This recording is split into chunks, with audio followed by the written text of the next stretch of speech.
Hello everyone and welcome back to Spyro the Dragon for the Sony PlayStation 1. I am BaaaaAAAHHhh and today we're going to move into the next stage of the game, the High Caves. And as you can imagine, the name's not going to lie. This is these are caves, they're very high in the sky, and there's a lot of instances where we're going to need to go and transverse through the caves and explore, because we got a couple of new mechanics to deal with, like these bugs, these metallic bugs you cannot kill in any way, shape or form. If you flame them, they'll shrug it off. If you charge into them, they'll bite you and be like, "Ha! Dragon! We spit on your dragons!" So yeah, don't mess with these bugs. These bugs can be a major menace to deal with, and be careful in this cave in particular because it is very likely to lose gems. I have lost gems in this one cave system so much in this playthrough. Well, not in this playthrough, but in my recent playthroughs of the game.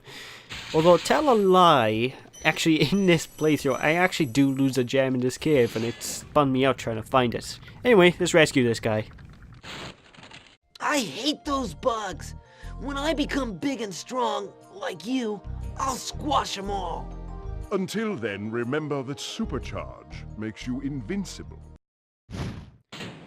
Hint, hint, use the supercharge on the bugs. But I'm not going to do that. Why? Because there's more caves to explore, and at the very top of the caves we actually gain access to a brand new power-up.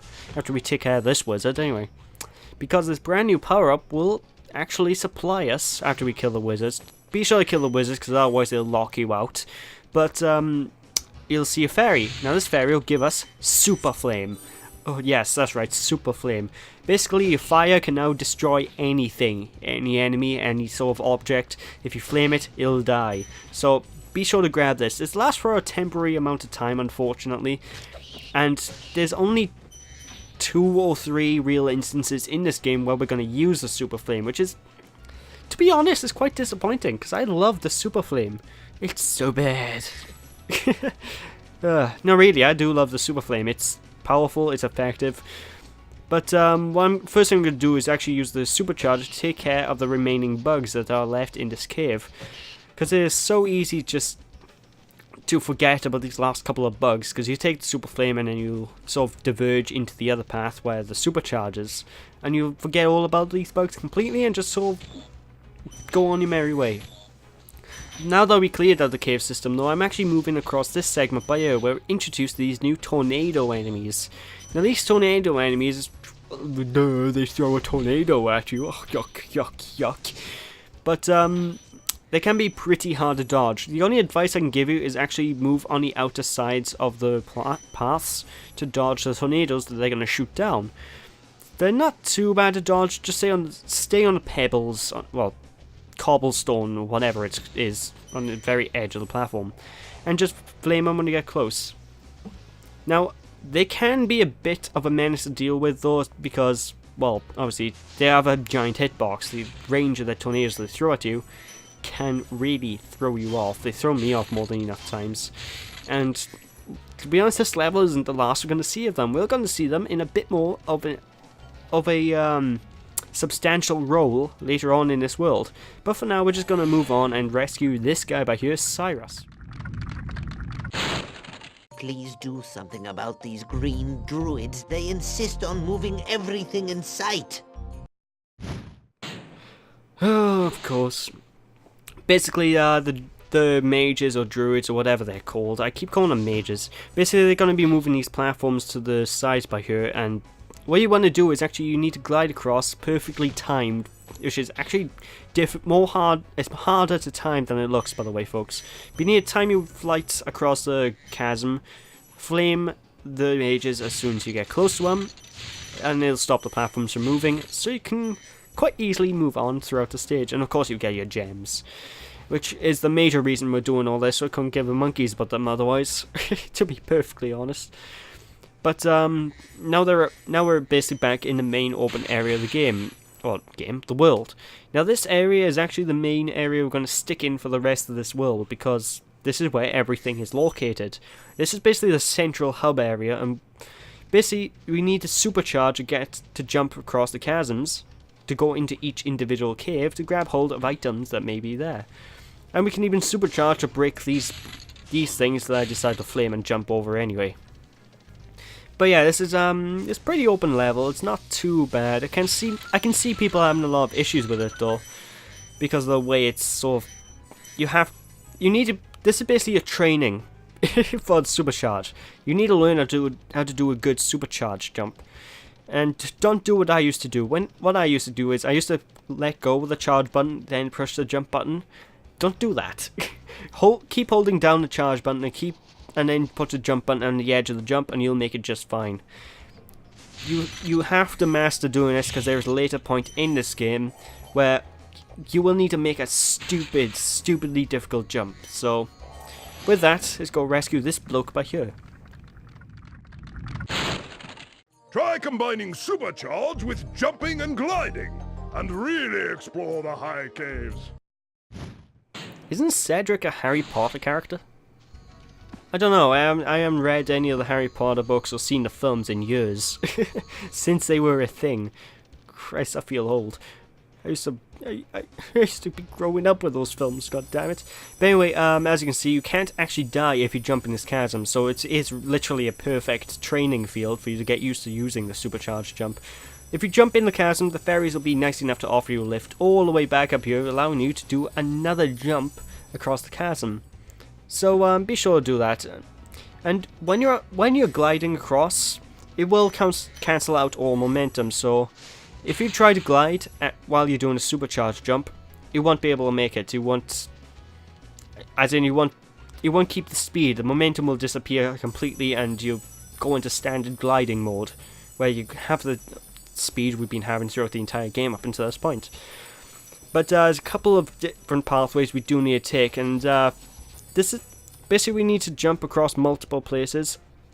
I don't know what I was doing there, but I still made it nonetheless, so just grab hold of this egg guy. Really easy to take care of.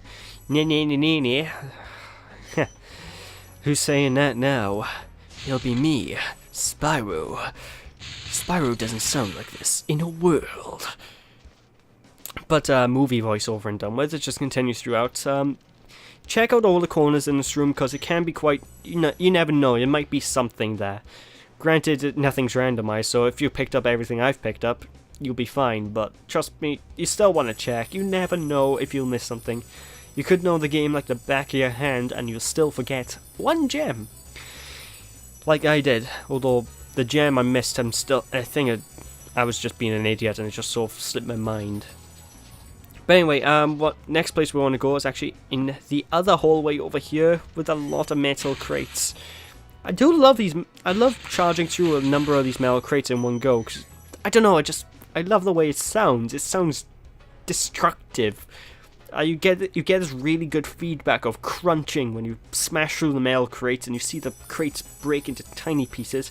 Oh, it makes me so tingly inside. But I digress. Anyway, take the ferries one last time and move all the way back up here, which will lead us onto our last major jump of the stage, which is going to lead us all the way to this very final platform over here and the last egg of the stage. Now, like I said, they do keep throwing the eggs at you a lot, and that's mainly because this is why I think the eggs were added into the game very last minute, because they sort of randomly place the eggs throughout the levels. Like sometimes there'll be an egg guy for no reason, and I think after this world we don't even see the eggs anymore. We see the egg guys again, but we don't see the eggs. So I just don't understand it. What is the point of why are they in the game? They add nothing to the game apart from that one guy that goes, "Oh, I want let you pass and let you get over X number of eggs." I don't know, it's a bit more of... I just don't understand the point of them, to be honest. They really do seem like a last minute addition. They just sort of added to make the game seem longer. Not that the game's long, mind you. I mean, the game is actually quite short. I mean, it's like... If you're not going for 100%... If I wasn't going for 100% run, I would have beat the game already. That's how quick the game can go by. If you know what you're doing, anyway. But I digress. Let's just continue onwards. Now, I am missing the last couple of gems, and where they are, they're actually in the cave system, where I killed one of the enemies and just sort of ignored it, so Where am I going? I just ran past it again. Go back. Go back, you fool. Oh, what was I doing in this playthrough? But fortunately, it doesn't take long for me to go back and actually pick up this gem. Otherwise, I would have cut this all out and be like, oh yeah, the gem's here. Nah. So, there we go. There's the last 5 gems of the stage. And we're over and done with this. And the next stage is actually something quite special to a lot of kids. Because we're going to run into... basically, it's something that a lot of people who used to watch TV back in the 90s used to love. Well, I say love. I never really watched it, but I have seen it on TV. What am I on about? Well, I'm on about the next level, Wizard Peaks. Now, what am I on about TV? Well, I'll go in a bit more detail in a second, but basically, the composer for this game is Stuart Copeland, and he was actually the drummer for an old band called The Police. And basically, in this level, the Wizard Peak, he recycled one of his old tracks he used to work on for a TV show called The Amanda Show. That's right, this song, well, yeah, this stage actually has the same music from The Amanda Show. So, yeah, if you recognize it, that's probably why. But we're going to get introduced to these snow enemies. Now, there's a lot of wizards around that'll shoot magic spells, and these magic spells will actually make these snow enemies appear. Now, the snow enemies are pretty easy, and after you've seen the first one get transformed into a snow enemy, they basically, everyone in the entire stage sort of instantaneously becomes a bad guy to kill, so don't worry about that. But be careful of these wizards that shoot electricity, because they're shocking. I didn't actually mean that pun, but they are shocking to deal with. They will hurt you, and it will be painful. It's another type of those... They are another type of enemies that are really difficult to dodge, their attacks, because their attacks will move in such a way that it's just really difficult to take care of them, and you'll probably see me die in a few minutes, actually, because this is one of the hardest stages of the game if you don't know what you're doing, or if you're like me and you know what you're doing but you're having a bad run. A bad run? A bad run. But anyways, let's go and rescue this guy by here. Jarvis? From Iron Man? Welcome to Wizard Peaks. This is my favorite supercharged spot. Use it to bash those wizards. You sound absolutely nothing like the Jarvis I know and love. Get out of here. Go back to your Iron Man. Iron. But either way, as you can see, you can use the supercharge to take care of the enemies like I mentioned before. And that little thing, I think it's a rabbit. I can't actually tell. Basically, that'll keep on respawning up here, so be sure to grab that as much as possible to try and get all your health, because this stage is one of the more likely you're going to die from your health being flat out low. Which is strange, because most of this game, you don't, even in the later levels, I don't have an issue with getting hurt. Like, the final world, I think I get through that pretty much without getting hit once. But anyway, basically you see that second supercharge ramp. What you want to do is actually you need to build up more speed, and yeah, I did die. You need to build up more speed to actually reach the jump that's on the edge of that supercharge ramp. I'll explain more in a second because it's very difficult. But basically, you can chain supercharge ramps together to gain increased speed, which will allow you to gain more momentum, which in turn will allow you to jump further. So, before I take care of that, I'm going to... Oh my god, I almost flew off into the chasm. Jesus.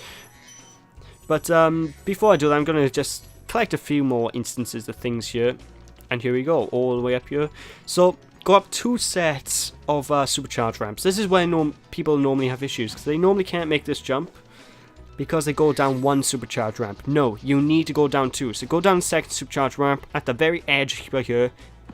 Jump and glide across. It is so easy to fail at making this jump. Trust me on this. And this isn't even the hardest one. There's an even harder jump later on in the game that involves the same sort of mechanics. So again, go down 2 supercharged ramps, then jump across here, because otherwise you're not going to make it.